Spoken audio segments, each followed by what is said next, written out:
छठी शताब्दी ईसा पूर्व, जब भारत महाजनपदों के उदय का गवाह बन रहा था, तब कौशल देश की राजधानी श्रावस्ती के जंगलों में एक ऐसा नाम गूंजता था जिससे मौत भी थर्राती थी। एक ऐसा इंसान जिसने 999 लोगों की हत्या की और उनकी उंगलियों की माला पहनकर अपनी दहशत का साम्राज्य खड़ा किया। उसे दुनिया अंगुलीमाल के नाम से जानती थी। लेकिन क्या आप जानते हैं कि एक खूंखार हत्यारे और बुद्ध की करुणा के बीच हुए उस एक संवाद ने इतिहास का रुख हमेशा के लिए बदल दिया? चलिए जानते हैं अहिंसक से अंगुलीमाल और फिर अरहत बनने की वो अविश्वसनीय यात्रा। अंगुलीमाल का जन्म एक कुलीन ब्राह्मण परिवार में हुआ था। पिता भार्गव गग राजा पसीनदी के राजपुरोहित थे।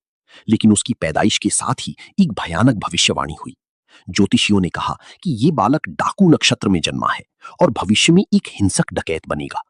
भाग्य को बदलने की उम्मीद में पिता ने उसका नाम अहिंसक रखा, जिसका अर्थ था वो जो किसी को हानि न पहुंचाए।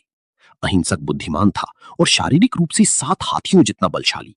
लेकिन नियति का क्रूर खेल अभी बाकी था। उच्च शिक्षा के लिए अहिंसक को उसके पिता ने तक्षशिला भेजा। वहां वो अपने गुरु का सबसे प्रिय छात्र बन गया। लेकिन इसी लोकप्रियता ने उसकी साथियों के मन में ईर्ष्या पैदा कर दी। उन्होंने गुरु के कान भरी और एक ऐसा षड्यंत्र रचा कि गुरु ने अहिंसक को खत्म करने के लिए उससे एक असंभव गुरु दक्षिणा मांग ली। गुरु ने उससे 1000 मनुष्यों की दाहिने हाथ की उंगलियों की मांग की। गुरु के प्रति अंधे सम्मान और समाज की धोखे ने एक मेधावी छात्र को अंगुलीमाल बना दिया। जालनी वन अब अंगुलीमाल का ठिकाना था। वो राहगीरों को मारता और उनकी एक उंगली काट लेता। जब पक्षी उंगलियां खाने लगे तो उसने उन्हें धागे में पिरोकर गले में पहन लिया और उंगलियों की संख्या 999 हो चुकी थी। केवल एक उंगली की कमी थी। और तभी उसे अपनी ही माता वन में आती दिखाई दी। अपनी शपथ पूरी करने के लिए वह अपनी मां की हत्या करने को भी तैयार हो गया। उसी क्षण भगवान बुद्ध वहां प्रकट हुए। अंगुलीमाल उन्हें देखकर अपनी माता को छोड़ बुद्ध की ओर लपका।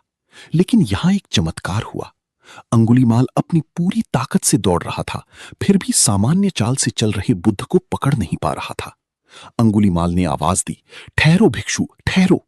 बुद्ध ने कहा, अंगुलीमाल, मैं तो ठहर गया हूं, तुम कब ठहरोगे? बुद्ध का इशारा मानसिक शांति और हिंसा के त्याग की ओर था। बुद्ध ने उसे समझाया कि वे लालच और घृणा से रुक चुके हैं, जबकि अंगुलीमाल अभी भी अपने कर्मों की जाल में दौड़ रहा है। वह खूंखार डाकू बुद्ध की करुणा के सामने ढह गया और उनके चरणों में गिर पड़ा। अंगुलीमाल अब एक भिक्षु था, लेकिन समाज उसे इतनी आसानी से माफ करने वाला नहीं था। लोग उस पर पत्थर बरसाते, उसे लहूलुहान कर देते, पर अंगुलीमाल शांत रहता। एक दिन अंगुलीमाल ने एक महिला को प्रसव पीड़ा से तड़पते देखा। उस